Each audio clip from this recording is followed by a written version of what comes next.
Hello बच्चों, let's see the question here. Question हमसे क्या कह रहा है? Epithelium with single layer of tall and slender cells with microvilli on their surface occurs in. देखो, epithelium जो सिंगल लेयर के साथ होते हैं, टॉल और स्लेंडर सेल्स के साथ माइक्रोविली में, उनके फ्री सरफेस में कहाँ अकर होते हैं? देखो, सबसे पहले क्वेश्चन का की कॉन्सेप्ट देखते हैं। यहाँ जो की कॉन्सेप्ट यूज हुआ है वो यूज हुआ है types of simple epithelium based on sale shape and function. ठीक है, सबसे पहले हम बात कर लेते हैं सिंपल स्क्वैमस एपिथेलियम की। ठीक है, देखो, इसमें जो शेप होती है वो सिंगल लेयर की होती है, फ्लैट, थिन और थिन सेल्स की। फंक्शन है कि अलाउ करता है इजी डिफ्यूजन और फिल्ट्रेशन के लिए। लोकेशन लाइनिंग ब्लड वेसल्स की, हम बोल सकते हैं बोमेंस कैप्सूल्स की किडनीज में। फिर हम बात करेंगे सिंपल क्यूबोडियल एपिथेलियम की। ठीक है, सिंगल लेयर होती है क्यूब शेप सेल की, सीक्रेशन और एब्जॉर्प्शन होता है, kidney tubules, duct of gland और सरफेसेस ऑफ ओवेरीज इसकी लोकेशन होती है। Then third one is simple columnar epithelium C. Single layer होती है टॉल स्लेंडर सेल्स का, एब्जॉर्प्शन और सीक्रेशन इसका फंक्शन है। जो स्पेशलाइजेशन होती है जैसे लाइक माइक्रोविली और सीलिया की।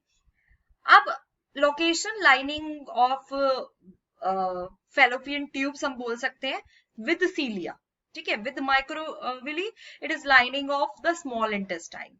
ठीक है, फिर उसके बाद आ गए कुछ स्पेशलाइज्ड स्ट्रक्चर्स। देखो, इंक्रीज करते हैं सरफेस एरिया को एब्जॉर्प्शन के लिए, जो कि फाउंड किया जाता है स्मॉल इंटेस्टाइन में। मूवमेंट होता है सब्सटेंसेस का, जो कि रिस्पिरेटरी ट्रैक्ट और फेलोपियन ट्यूब्स में पाया जाता है। ठीक है, अब हम बात कर लेते हैं यहाँ पर कि कौन सा ऑप्शन हमारा करेक्ट है। देखो, यहाँ पर correct answer option by option हम देखेंगे। सबसे पहले है फेलोपियन ट्यूब। देखो, एपिथेलियम लाइनिंग जो होती है फेलोपियन ट्यूब की, उसको हम बोलते हैं सिलिएटेड सिंपल कॉल्यूमनर एपिथेलियम। देखो, ये सेल टॉल और स्लेंडर होती हैं, लेकिन माइक्रोविली की जगह इनके पास सीलिया होता है इनकी फ्री सरफेस में। ये सीलिया इनको हेल्प करता है कि एग का मूवमेंट हो सके ओवेरी से यूट्रस की तरफ। Then B option is nephron. Nephron specially proximal convoluted tubule होता है, जो कि लाइंड होता है सिंपल क्यूबोडियल एपिथेलियम के साथ, माइक्रोविली के साथ। ठीक है, ये कॉल्यूमनर सेल्स जो होते हैं ये ज्यादा क्यूब शेप के होते हैं।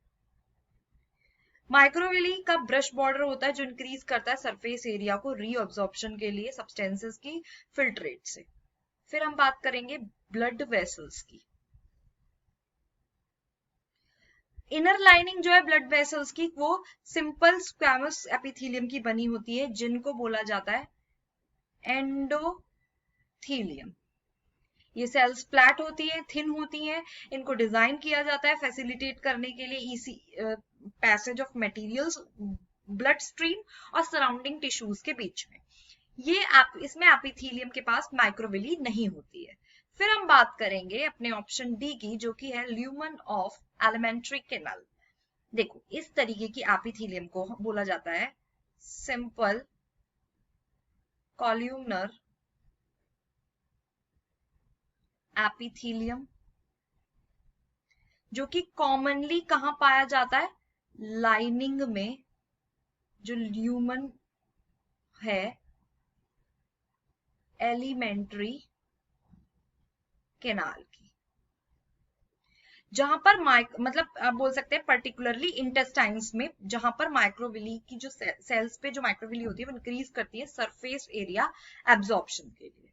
तो अगर हम यहाँ पर बात करें करेक्ट आंसर की, तो यहाँ हमारा ऑप्शन डी करेक्ट हो गया, जो कि है lumen of alimentary canal. So this is the solution of this question. I hope you understand. Thank you. All the best.